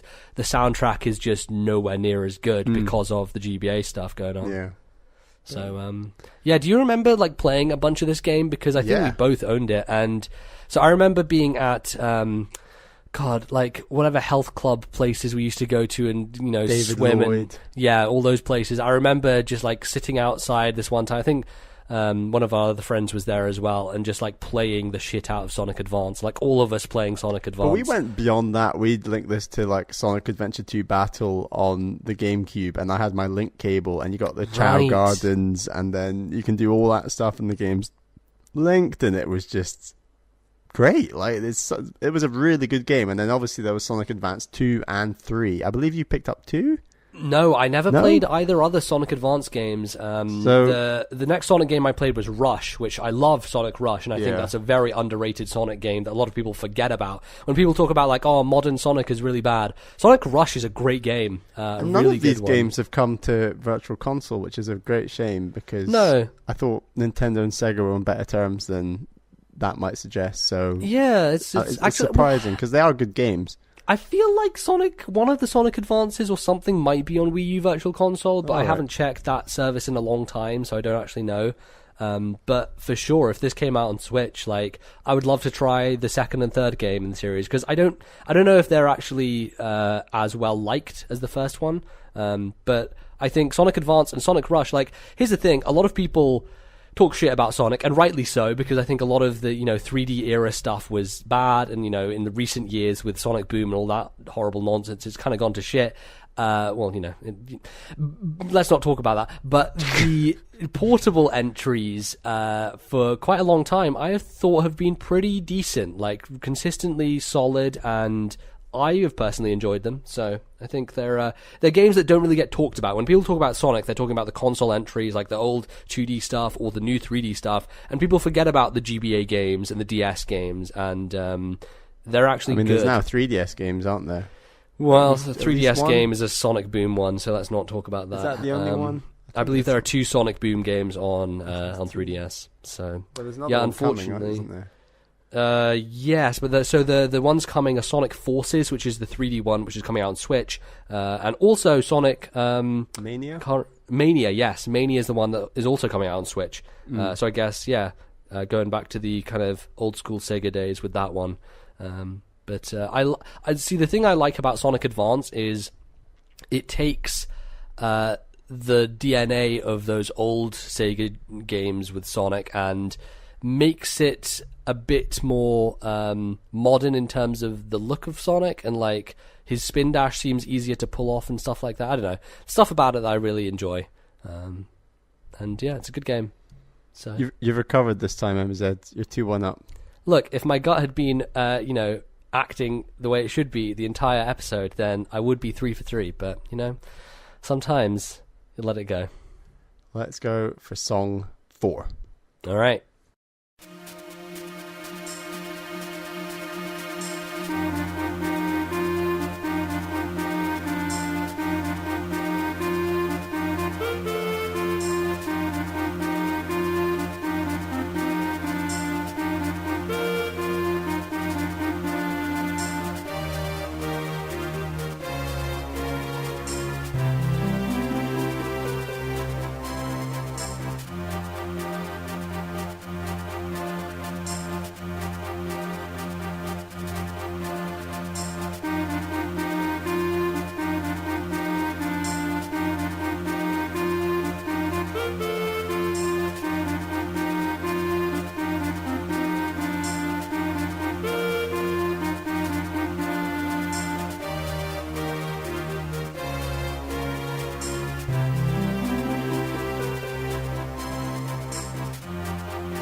Oh boy, this is a tough one. Tough one? Yeah, I feel like, okay, so it feels like this should be some kind of JRPG. It has kind of that more chilled vibe to it. It sounds like maybe a town theme in a JRPG. And that's tough because there are a lot of those that I've played in recent years. Towns and JRPGs, indeed. Oh yeah, you're right. Yeah, that's a thing that exists. And like, judging from the sound quality, this definitely isn't like GBA or pre-GBA. This is either DS or beyond, or even on console, probably like GameCube era onwards. So I'm feeling like it's more modern, and I'm struggling to think of like anything more modern that maybe you would know as well, because I feel like sometimes you don't go out there and pick something that you don't have at least a bit of familiarity with. So if exactly, here's the danger if Bally's gone rogue and decided, because I'm feeling maybe a bit of Chrono Trigger vibes, but I'm not sure if it is, because there are things from that soundtrack for sure that just stand out to me like a sore thumb. And the more subdued songs don't tend to like bubble to the surface, right? So when I'm considering what this is, I'm thinking, okay, this seems like a less high-profile part of the soundtrack, but I don't know if I can say anything that isn't Chrono Trigger right now. So I'm just going to go with that because that's what my brain is telling me to say, even though not sure that it's correct. Unless, now here's the thing. Zelda games are also like RPGs, and they also have town themes, but also this doesn't quite sound like a Zelda theme. And also, look, as I've already proven, I shouldn't try and steer away from where I was going in any direction. So I'm gonna say Chrono Trigger and leave it at that. Is that your final answer? Sure. I'm afraid you're wrong, MZ. Yeah, I thought I would be. This is in fact a Game Boy Advance game.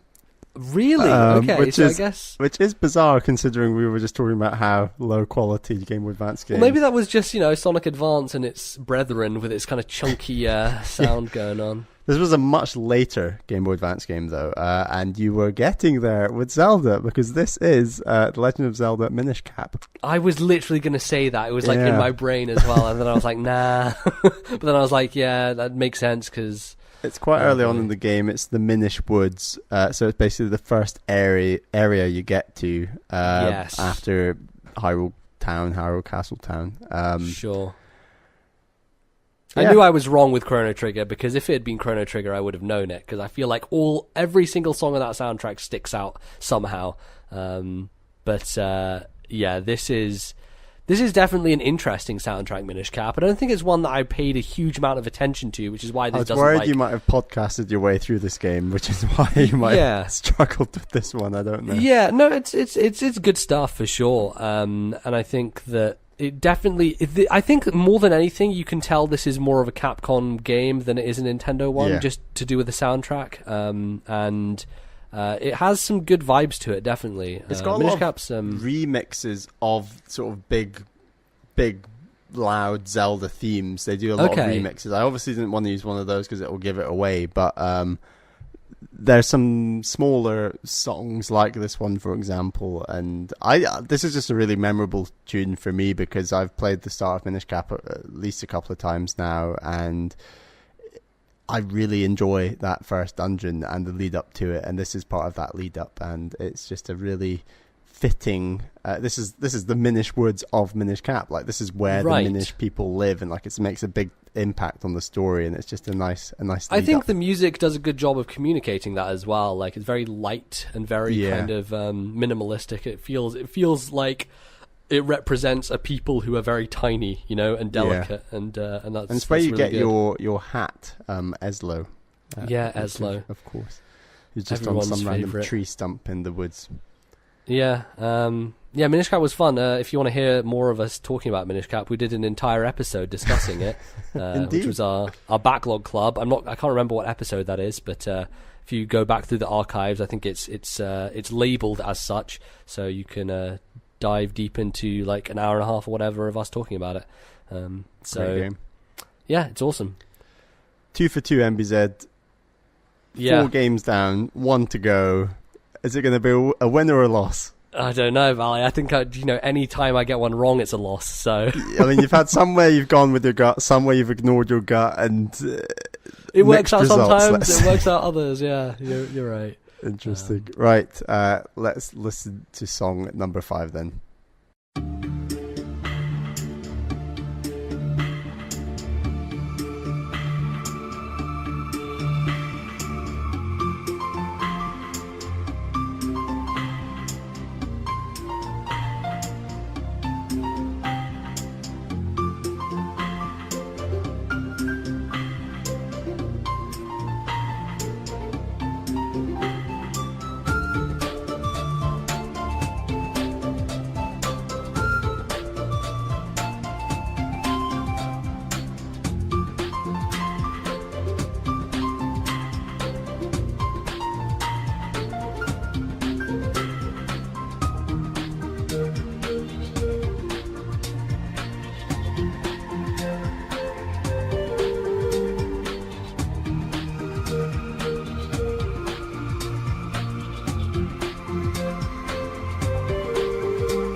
Well, Bally, I hope you're happy with yourself. Why would that be? I'm sure you're really happy that I played this game earlier this year, so you can actually use it in one of these and just parade your Dan Reichert-esque love of it around the. What game is that? the podcast. This is probably the most obvious choice. Literally within less than a second, because I opened the file and it started playing before we like synced up, and I was like, I already know what this is before Yeah. it's already like before I can even breathe. This is from the soundtrack of one of Bally's most lauded games on the podcast, which actually, weirdly enough, I kind of agree with at this point on your assessment of it, but it is Donkey Kong Country Tropical Freeze, and this is from the underwater level, whichever one, Miss Abyss or whatever the hell it's called. It's the underwater theme. Is that your final answer? Yeah, I think it is, Bally. Correct. Oh, wow. What suspense that was. It's Funky Waters, and it's Okay. a remix of A Miss Abyss, which is Right. from the original on Super Nintendo. Yeah, because you can hear the original stuff in there, because I do Right. recall from watching, Let's Plays and stuff in the past. David Wise. Yeah, good old David Wise. That's a really good track, actually. It's hard, because I think there are a lot of songs in Tropical Freeze, like especially when Dan was trying to argue for it in Best Music for Giant Bomb's Game of the Year, that he was pulling up a lot of stuff which didn't really work out And of I felt his context. pain. Yeah, and that's the thing, because I think a lot of this game, aside from a few tracks, needs to be played in the context of the actual level and the kind of part of the game you're in. Because I like the music, but I don't think it stands out as much as it does when you're playing the game. Right. So- Yeah, no, it's sort of... It's quite a surprising soundtrack for a Donkey Kong game, and even when you compare it to something like Returns, which is just like most of the time it's fairly stereotypical, like bongos and music you would associate traditionally with Donkey Kong is based in a jungle or something, it's quite like all the music in Super Smash Brothers associated with Donkey Kong and things like that. And this game just really stood out when it came to, like, there's a whole world, like the final world, which is all ice based, is just got its own style of soundtrack. I was actually potentially going to pick something from that, but I think some of those songs were quite obvious. I know this one's very obvious as well, but I did it. I was humming and hawing. I was telling you while we were listening to it that you've literally asked me to use this song multiple times over the life of the podcast. So, yeah, I really loved playing this game, which is weird because forever I was just telling you, well, Bally, it's just, they just made Donkey Kong Country Returns again. But wow, this is an excellent game. If you want to know more about why this game is so good, you should go and watch Mark Brown's video on it. He did an analysis of Tropical Freeze. And he doesn't even talk YouTube. about the music, but it's actually one aspect that really stepped up from Returns.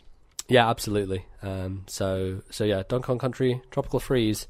Apparently both of us like this game now, so there you go. Well done, Bally. You converted me. So. Well done, MBZ. Yeah. All right, so my final score, 3 out of 5, I guess. Do you want to run down what the games were again, just quickly? They were Thomas Was Alone, the song name was Where Are You?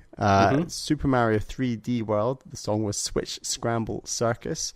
Sonic Advance, Neo Green Hill Zone Act 1. Zelda Minish Cap, The Minish Woods. And then Donkey Kong Country, Tropical Freeze, Funky Waters, or A Miss Abyss. Nice. Yeah, so if you played along at home and did better than me, you can tell us, you can tweet us, you can contact us in various ways. I guess this segues nicely into the end of the podcast, Bally, because this is where we plug ourselves and tell people where to find us. You can find us everywhere. You can find me on Twitter. I'm at Lordnbz. Bally, where can people find you? Please find me on Twitter. I'm at Ballyman91. That's BALLYMAN91. And of course, follow the podcast Twitter account, which is at TNL Podcast. At TNL Podcast. That's the best place to go for the latest episodes and videos and anything else that we're doing in relation to TNL. Yeah, you should tweet at the TNL Podcast Twitter account with your score for this Jukebox and see if you did any better than I. Which, maybe you did, because I don't know when to choose my heart or my mind. It's a tough decision to make. You can find us in various places. We're on iTunes, we're on Stitcher, we're on all those lovely things and services. You can review us on iTunes. That's probably the best way to help the show and to boost our kind of visibility out there on the internet. And you can also email us to our email address, which Bally will tell you right now. Our email address is thisnintendolife@gmail.com. That is thisnintendolife@gmail.com. Send us your thoughts on the Jukebox, your scores, your questions for the podcast. We want everything. Yes, and so we have a few other things of note to go through before we close out this episode. One of them related to those emails is, if you haven't noticed, episode 100 is coming up soon, which, we just kind of we're like, oh, wait a second, that's happening, so we need to organise what the hell we want to do. We're going to start a podcast. Wait, we're getting close to episode 100. When did this happen? Yeah, so if you have any memories of the podcast that you enjoyed, or if you just want to give us your thoughts on when you started listening to the podcast, if you why you like listening to the podcast, if you do you hate us, tell us that as well. We'd love to know. Just email us any of your thoughts on the podcast to our email address, and then we can maybe discuss some of that on episode 100, and that'll be fun. We also have a couple of things we need to point out about upcoming episodes. Bally, things are happening regarding you because you're leaving the country. I am going to Japan. We are currently recording on Saturday. This episode is coming out on Monday. So while you are listening to this episode, on Monday I will be flying from Brussels through Abu Dhabi to Tokyo. And I will be in Japan for 2.5 weeks. So while I'm there, I thought I need to still try this out. It should work. All things, fingers crossed. I'm going to try just filming short vlogs on my phone. I'm going with my girlfriend Caroline. She might pop up in the vlogs if you're interested in that. And I'm going to record vlogs and upload them to Twitter and just tweet them out from my Twitter account, which is Ballyman91. And on top of that, I'm hopefully going to do some audio logs. So I've got my voice recorder, which we have used in the past for things such as Gamescom, MVZ. So I will be, maybe after I've done specific things, I might take an audio log or do one with Caroline, and that might appear in the next episode of the podcast. But yeah, definitely check out my Twitter account if you want updates on what I'm doing, because I'm going to be going through Tokyo, Hakone, Kyoto. I'm going to try and do as much video game related stuff as possible as well. So make sure to tune in for that. But I'm also going to talk about non-video game stuff as well. So if that's of interest to you, please follow it. Let me know what you think. Yeah, sounds fun. I'm sure we can take some of your audio and use it in the podcast going forward. So that will be an interesting insight for sure. But Bally, you're away for 2.5 weeks, so what are we going to do about the podcast? People cry, I hear them say. Well, luckily enough, just as I was going to Japan, I completed Zelda Breath of the Wild. So we were able to record our spoiler cast, where we reveal all our thoughts on everything story related and everything else to do with Zelda Breath of the Wild. So that is going to be coming out not this Monday, but next Monday. I can't remember the date off the top of my head, but it'll come out while I'm in Japan, essentially. It'll come out, I think, when episode 98 usually would have come out. So the the schedule will be the same, every 2 weeks. And the Zelda spoiler cast will happen. I'm also going to try and record a bonus episode with someone else, and that is going to be fun. And that will go up, I think, around a similar time, so that in case people haven't finished Zelda yet, or haven't played Zelda, or don't want to listen to spoilers yet, there'll be something else for you to listen to, which is currently in the works, but should hopefully go up as well. So yeah, that's the plan for the next little while. Hey, look, we're organised enough that we had a plan. Good job, us, Bally. Good job, good us. Stuff. Times. Yeah, that's going to be it for this episode. Thank you all again for listening, and this will return to a normal episode in, I guess, a month's time. Seems like a long time away, but we'll have stuff in between. So until then, thank you everyone for listening, and we'll see you again next time. Goodbye, everyone.